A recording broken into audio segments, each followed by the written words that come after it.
Okay, here's the second part of the demonstration where I'm going to show you how to do with your home machine stitches that will mock the kinds of machines that I use in the factories and at school. Primarily for the center one is what I want to focus on.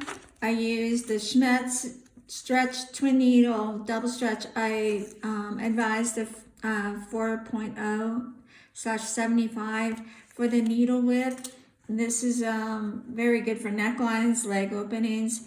So if you see, I threaded the machine with the twin needle and it lines up here. And then you get on the back with the fluff yarn, you get you'll get this back zigzag thing. It'll look a lot like a store-bought swimsuit.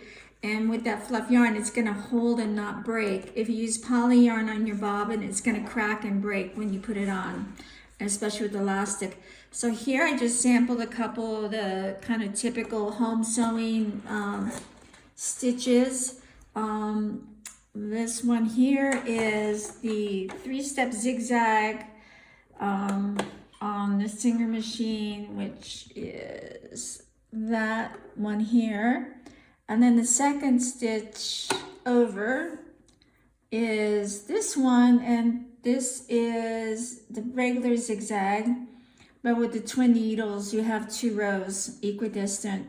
Then here, you just put your machine knob to straight stitch, and then you get this really classic double needle, usually it's called 2 needle 4 thread cover, but ours is technically 2 needle 3 thread.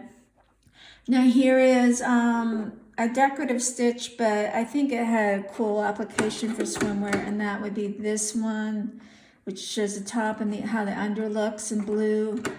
And then this one is kind of a nice blind stitch over edge stitch. You may want to try to use that to anchor your elastics underneath as an option.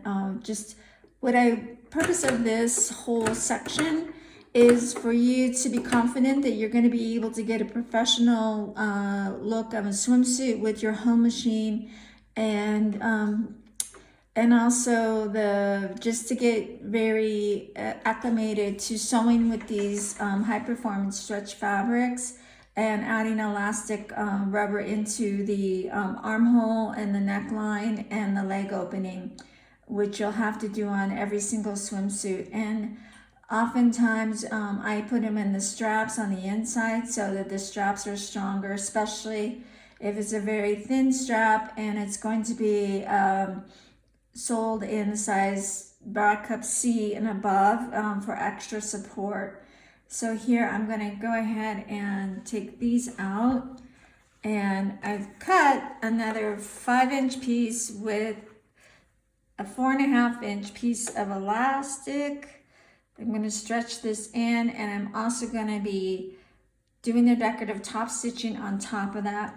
For the purposes of this, I'm just going to go ahead with making the double needle top stitch, because this is what will be a common one that you guys will want to use on your swimsuits for a cleaner, more refined finish without any kind of decorative.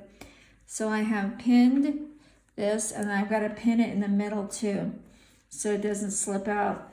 Again, I'm leaving the edge a little raw. I will stitch it and then I will trim it afterwards, and then I'll turn it and manage it. So you need 5 hands to do this, but you can weigh it down. You can always weigh one end down with something heavy, or you can just drop the machine on it if your machine's heavy enough and pull it.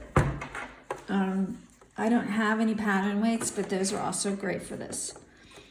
So here we're just going to do what we did in the very first video, and the very first step is we're just going to set the elastic onto, now that you would have, this is on the wrong side of the fabric. I'm using 2 layers as if you're putting this would be the lining part and underneath would be self, just so you're not confused, okay? So then we're going to now turn the machine to the 3-step zigzag, And I'm going to keep the settings 3, I mean, keep it a little closer together. And then we're gonna hold this down. Okay, you're gonna hold this down with your finger, then do your reverse stitch. So you want to catch it, and you don't want that sliding out.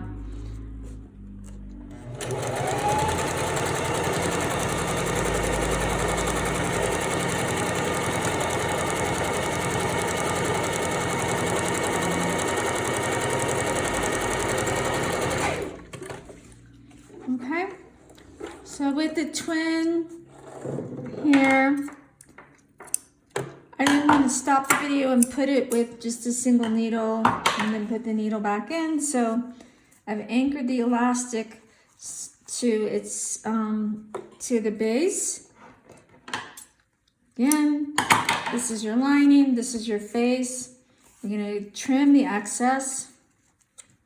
And you will need to, again, weigh it down with something. Stretch it and trim it if you don't have 3 hands or a friend. Another thing you can also do, sometimes I just set this on here and do it like that. If your machine, your presser foot has a tight tension, it'll stay. If it's got a loose tension, it'll slip right out.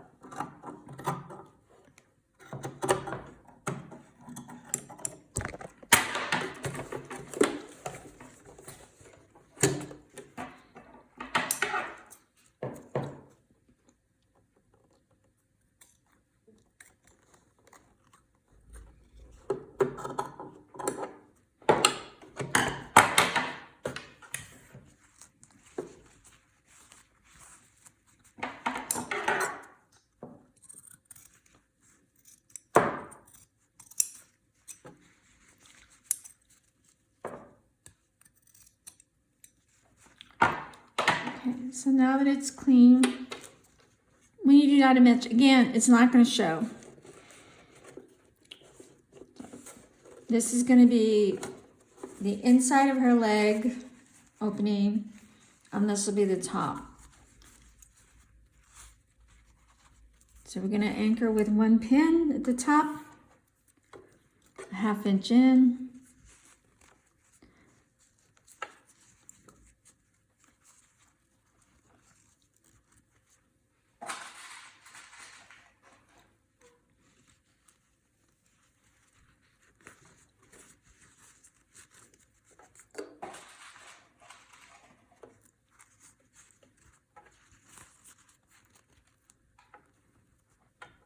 For this short piece, 3 pins is fine. Okay, set your presser foot down right next to the pin. Make sure it's stretched and the back side is flat.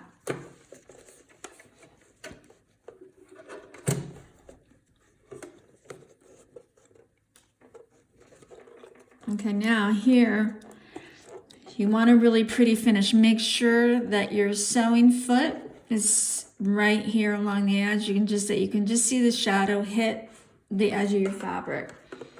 And then the tricky thing is holding it straight while sewing, while stretching, while using a double needle. So I'm gonna just do one part with the double zigzag, and I'm just gonna go ahead and do the rest of this with the straight double needle stitch.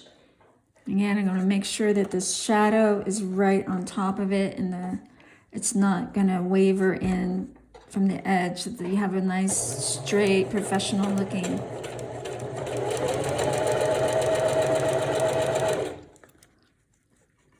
I pull the pins out so the thread doesn't snap as I go.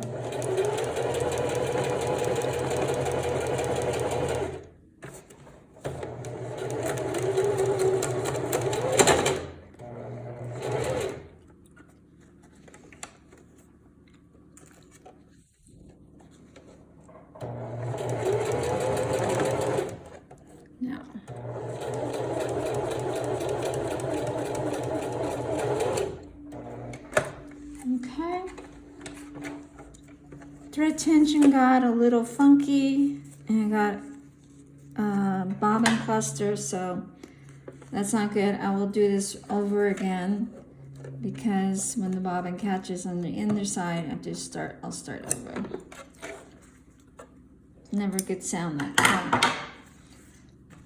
Then you have from the face side, you have your leg opening. Now I might try this again and go just a tad closer. I also have my needle set.